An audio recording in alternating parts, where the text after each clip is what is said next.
गर्म रेगिस्तानी हवा जो सदियों का राज अपने भीतर समेटे हुए बह रही है। एक सूखी तपती हुई जमीन जिस पर सूरज की किरणें आग बरसा रही हैं और इनके बीच खड़े हैं अंतकालीन पहरेदार गीजा के पिरामिड।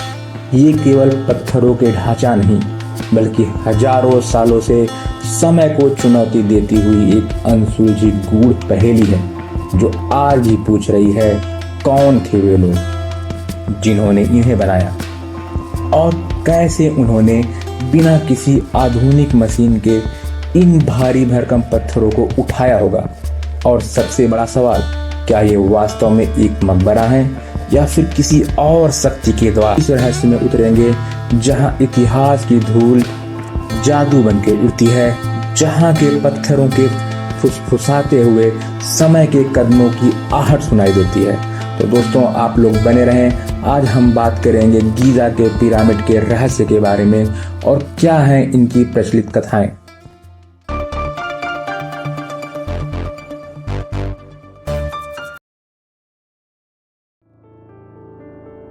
आज से लगभग 4500 साल पहले नील नदी के किनारे एक विशाल राज्य खड़ा था।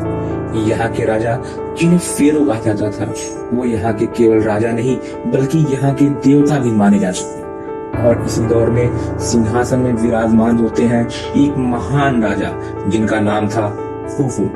खुफू अपने राज्य को महान बनाना चाहते थे। उनके मन में एक स्वप्न था, एक ऐसा स्मारक का निर्माण जो हजारों सालों तक खड़ा रहे, एक ऐसा मकबरा जो उनको अमरता प्रदान करे। इन्होंने अपने वास्तुकार हेमी उनु को बुलाया और फरमान किया कि मैं चाहता हूँ कि मेरे लिए पृथ्वी का एक सबसे महान स्मारक बनाया जाए, ऐसा स्मारक जो काल की परछाइयों से भी दूर हो और समय को भी चुनौती दे सके।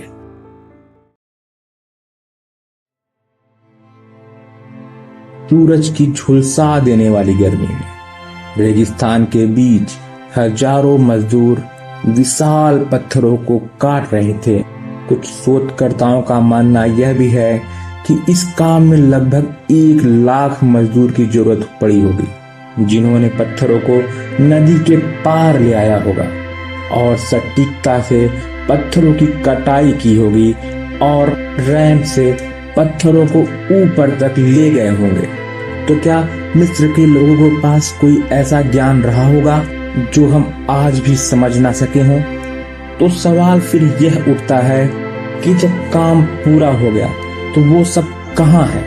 तो कुछ बच क्यों नहीं पाया सिवाय पत्थरों के? उन मजदूरों का क्या हुआ होगा?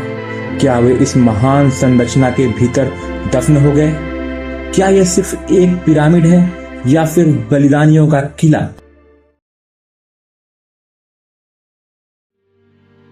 जब पिरामिड का काम पूरा हुआ तो यह दुनिया की सबसे महान संरचना थी। इसकी दीवारें लगभग 147 मीटर ऊंची थी जो कि सफेद चूना पत्थरों से चमक रही थी और इन्हें देखकर ऐसा लगता था जैसे यह पृथ्वी पर उतरी हुई कोई दिव्य संरचना हो। लेकिन अंदर क्या था? एक रहस्यमयी रास्ता जो अंधेरों में खो जाता है, एक खाली कमरा जहां केवल सन्नाटा बोलता है, एक विशाल ग्रेनाइट का ताबूत जो किसी रहस्य की पहरेदारी कर रहा है। लेकिन यह ताबूत तो खाली था। तो फिर खुफू का शरीर कहाँ है? तो क्या सच में वो यहाँ कभी दफन हुए थे या फिर कुछ और था जिसे हम आज भी ना समझ सके हों?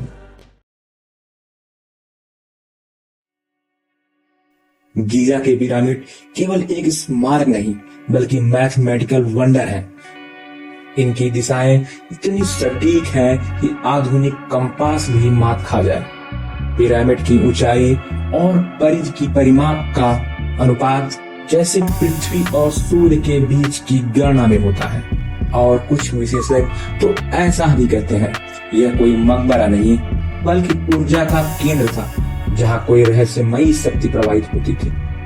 क्या यह सिर्फ एक संयोग था या मिस्र के प्राचीन पुजारियों का ज्ञान जो हम आज भी ना समझ सके, या फिर यह देवताओं का विज्ञान था?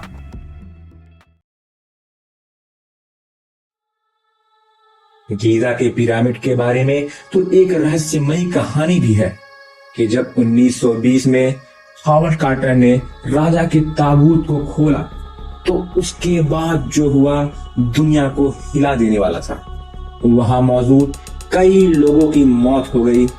तो क्या यह केवल एकमात्र संयोग था या फिर पिरामिडों में कोई अनदेखी शक्ति छिपी हुई है जो अनजान लोगों को अपनी सीमा के पार नहीं होने देती? तो क्या गीजा के पिरामिड में कोई अनजान पहरेदार हैं जो इसकी रक्षा कर रहे हैं? क्योंकि आज तक जो भी पिरामिड के अंदर गया वह रहस्यमयी कल्पनाओं से घिर कर ही वापस लौटा है।